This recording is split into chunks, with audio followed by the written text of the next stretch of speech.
Hello everyone, welcome to our channel. Today we are going to discuss about DAX. So DAX stands for Data Analysis Expressions.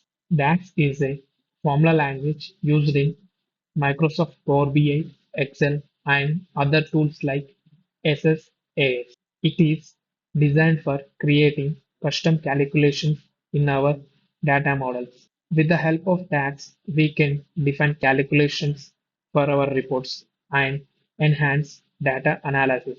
DAX is used to create calculated columns, measures, and tables within the data model.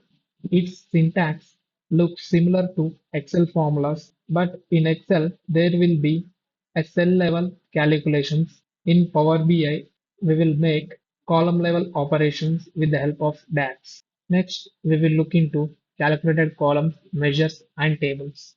First of all, let's talk about calculated columns. These are the columns added to our data tables using DAX formulas. Each row in a calculated column is computed based on the formula you define.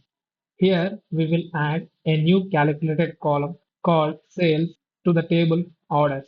For that, I am taking a new column by clicking on new column from the ribbon section, naming the column as sales and providing the expression unit price into quantity. Upon executing this particular expression, we can see that a new column called sales is added to our table.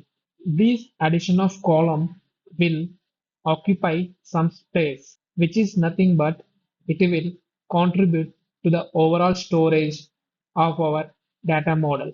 In simple words, we can say that adding a new column to our tables will increase the size of our data sets. Next, we have measures. Measures are different from calculated columns. They have dynamic calculations that respond to the context of your reports. Measures are particularly useful for aggregation and more complex calculations. Measures do not store any data, and the formulas written in the measures will be evaluated on the fly.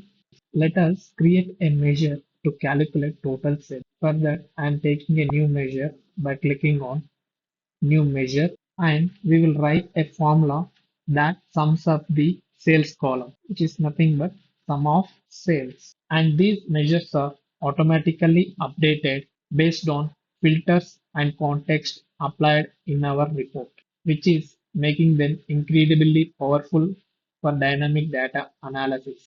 Finally, we have calculated tables.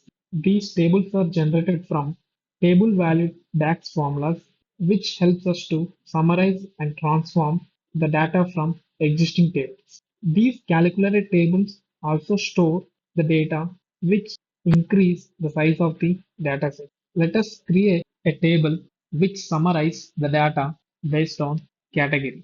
For that, I'm taking summarize columns or summarize any one of the function, and it is asking the table as a first argument. For that, I'm providing orders table, and group by column is nothing but category. Next, I want to aggregate the value sales for this category. For that, I am using the function sum to aggregate sales value. This table will be now available for analysis and reporting, just like other tables in our data model. Here, by having a look at the icons present just before the names, we can identify that it has a measure if it is having a calculator symbol.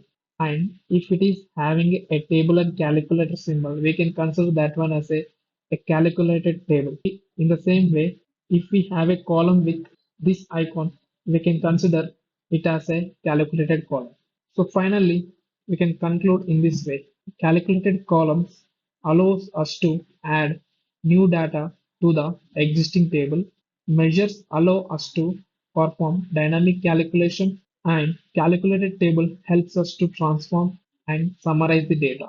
Thank you for watching. If you find this tutorial helpful, don't forget to like, subscribe, and hit the bell icon. If you have any queries, please drop them in the comments below.